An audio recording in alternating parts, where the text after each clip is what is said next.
அமெரிக்காவும் இஸ்ரேலும் சுடுகாடாக மாறும் அபாயம். ஈரான் கையில் எடுக்கும் தூசி குண்டு.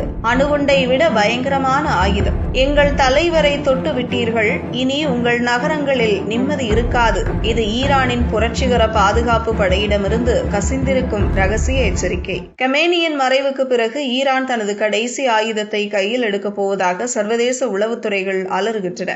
அதுதான் அந்த பயங்கரமான டர்ட்டி பாம். இது ஒன்றும் சாதாரண அணுகுண்டு கிடையாது. அணுகுண்டு என்பது ஒரு நகரத்தையே சில நொடிகளில் தரைமட்டமாக்கி லட்சக்கணக்கானவர்களை எரித்துவிடும். ஆனால் டர்ட்டி பாம் என்பது ஒரு மெதுவான மரணம். இதன் தொழில்நுட்பம் மிக எளிமையானது, ஆனால் விளைவு கொடூரமானது.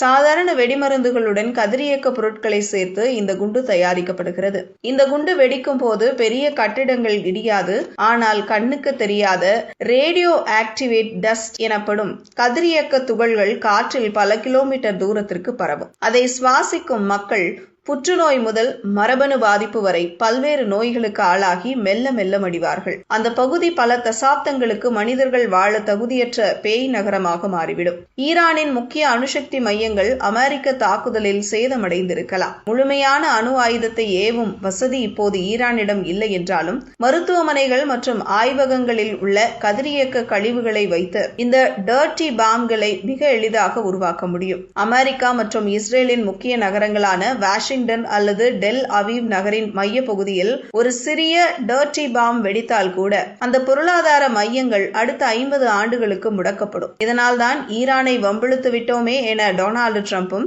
பெஞ்சமின் நெத்தன்யாகுவும் தற்போது பதற்றத்துடன் கதறி வருகின்றனர்.